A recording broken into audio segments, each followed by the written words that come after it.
Video को शुरू करते हैं। दोस्तों, इलेक्ट्रीशियन का इंटरव्यू किस तरीके से होता है और क्या क्या क्वेश्चन पूछा जाता है और ज़्यादातर क्या क्वेश्चन पूछा जाता है और क्या क्वेश्चन आप याद किए रहेंगे, आपको जानकारी होनी चाहिए कि वो क्वेश्चन आप बता देंगे तो आपको ये इंटरव्यू में पास होने का ज़्यादा से ज़्यादा चांस रहेगा। तो दोस्तों, देरी ना करते हुए वीडियो को शुरू करते हैं। दोस्तों, इलेक्ट्रीशियन का इंटरव्यू ऐसे होता है कि जब हम इंटरव्यू देने जाते हैं, जाने के बाद जो है कि किस तरीके से देना चाहिए वो तरीका मैं बता रहा हूँ। मैंने किस तरीके से दिया था वो भी तरीका मैं आपको बता रहा हूँ कि अगर आप इंटरव्यू देने जा रहे हैं तो सबसे पहले आप अपने आप को पूरा तैयार रखें और नर्वस ना हो, डरे नहीं, अपने अंदर से सारे डर को निकाल दें। इसलिए कि जो इंटरव्यू आपको क्वेश्चन करे बिला झिझक जो है आप उसका उत्तर दे सकिए, उसका आंसर दे सकिए, उसका जवाब दे सकिए। सबसे पहले आप जब जाएंगे, कमरे में दाखिल होंगे, रूम में दाखिल होंगे, तो दाखिल होने के साथ साथ आप सबसे पहले उन्हें सलाम करिए, अगर गुड मॉर्निंग करिए। जिस भी कैटेगरी के वो हैं, अगर आप वो मुस्लिम हैं या नॉन मुस्लिम हैं तो आप उसी तरीके से पहले पता कर लीजिए और इसके बाद जो है कि आप सलाम करिए। सलाम करने के बाद जो है जब वहाँ पे पहुँच जाइए तो आप उनसे इजाज़त लीजिए। अगर सामने कुर्सी रखी हुई है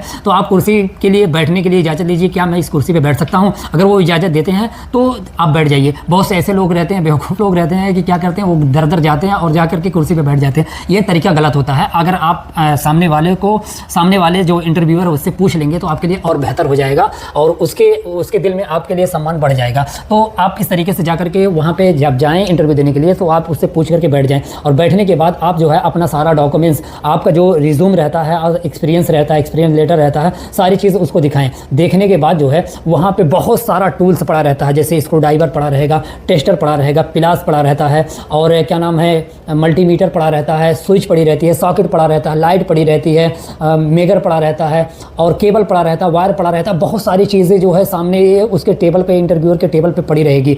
वो कोई भी सामान उठाएगा और उठाने के बाद इस तरीके से पूछेगा कि ये क्या चीज़ है, ये क्या चीज़ है। अगर आप उसको जानते हैं तो बिना झिझक जो है, बगैर डरे हुए आप बताइए कि ये स्क्रू ड्राइवर है और इसका काम, अगर वो ये थोड़ा सा क्वेश्चन कर रहा है ये क्या चीज़ है, तो आप इसका नाम भी बताइए और इसका काम भी बताइए, ताकि उसके दिल में जो है आपका इंप्रेशन और ज़्यादा बढ़े और उसको लगे कि हाँ इसके अंदर जानकारी है। अगर वो पूछ लिया ये क्या चीज़ है तो आप बताइए ये इसका नाम टेस्टर है और इससे हम फेस को टेस्ट करते हैं, चेक करते हैं कि हमारे वायर में फेस है और कौन सा वायर फेस का है, कौन सा न्यूट्रल का है, और इससे हम जो है पेज को टाइट और ढीला और कसने का काम करते हैं। अगर आपको पिलास दिखा दिए, पूछे ये क्या चीज़ है, तो आप बता दीजिए बिला झिझक कि ये पिलास है, इससे हम 3 काम करते हैं। इससे वायर को काटते भी हैं, वायर को जोड़ते भी हैं और जो है कि वायर को छीलते भी हैं, वायर को जोड़ते भी हैं। इसी तरीके से वो क्वेश्चन करता रहेगा, आप उसका आंसर देते रहिए। जैसे आपको पूछ लिया कि अगर हमें बताइए कि हमारी 1 टन 1.5 टन की एसी है तो आप बताइए उसमें कितने mm का वायर हम यूज़ करेंगे। तो आप ये ध्यान लीजिए कि सबसे उससे पहले पूछिए कि अगर हम